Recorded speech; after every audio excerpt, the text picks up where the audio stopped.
محسن ابراهیم زاده.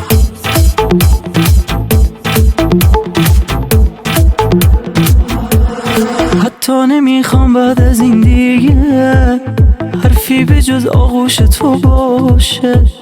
تو وقتی تصویر تو میبینم دنیا میتونه بی صدا باشه. اگه میتونی مهربونی کن تو روزگارم آفتابی شو. هر لحظه باید پیش من باشی، دیگه نمیدونم چجوری شد.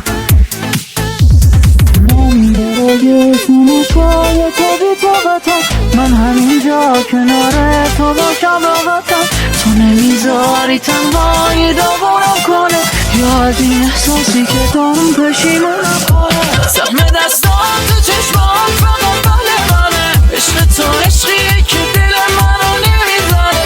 با تو کم کم دلم داره باور میکنه که نگاه تو عشق و دو برابر میکنه. سهم دستان تو چشمات فقط بله عشق تو عشقیه که دل منو نمیذاره. با تو کم کم دلم داره باور میکنه که نگاه تو عشق و دو برابر میکنه.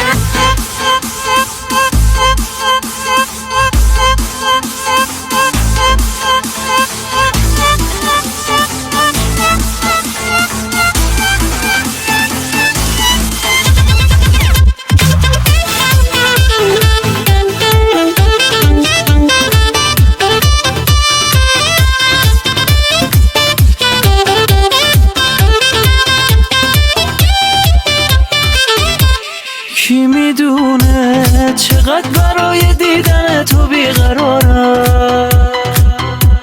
کی میدونه، کی میدونه،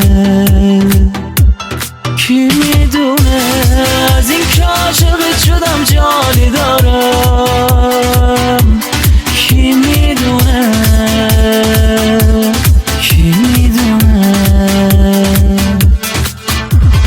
من برای تماشای تو بی طاقتم. من همینجا کنار تو باشم راحتم. تو نمیذاری تنهایی داغونم کنه، یا از این احساسی که دارم پشیمونم کنه. زخم دستان تو چشمات فقط بله عشق تو عشقیه که دل منو نمیذاره. با تو کم کم دلم داره باور میکنه که نگاه تو عشق و دو برابر میکنه.